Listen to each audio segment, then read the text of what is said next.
Hello po sa inyong lahat. Ako si Simon, pero tinatawag ako ni Jesus na Pedro.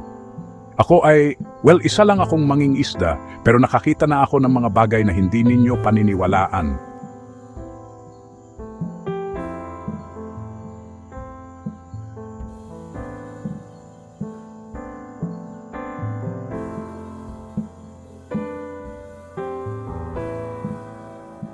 Isang araw, sumakay kami sa bangka at pumunta sa dagat ng Galilea.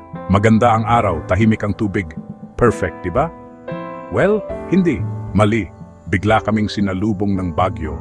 At maniwala kayo sa akin, alam ko ang ibig sabihin ng bagyo. Humahagulgol ang hangin at ang mga alon ay bumabangga sa bangka. Hindi pa ako nakakita ng ganito. Lahat kami ay nagpapanik, pumapasok ang tubig sa bangka. At nasaan si Jesus? Natutulog. Totoo. Para bang hindi niya man lang napansin ang bagyong nagaganap sa paligid namin. Guro, wala ka bang pakialam na mamamatay kami? Tapos tumayo siya. At sasabihin ko sa inyo kung ano ang nangyari pagkatapos.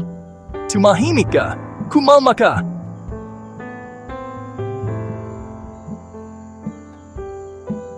Bakit kayo natatakot? Wala pa ba kayong pananampalataya?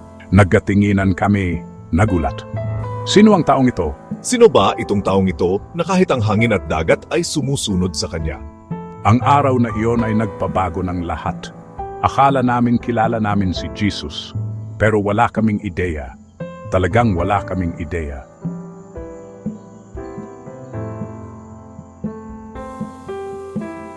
Alam nyo, madaling magkaroon ng pananampalataya kapag tahimik ang dagat. Pero kapag dumating ang mga bagyo, diyan natin talaga natututunan kung ano ang ibig sabihin ng pananampalataya at kung sino ang mapagkakatiwalaan.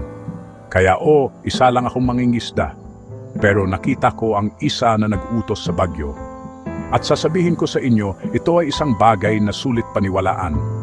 Anuman ang mga bagyo na inyong pinagdadaanan, tandaan, ang isa na nagpapatahimik sa dagat ay nasa inyong bangkeret.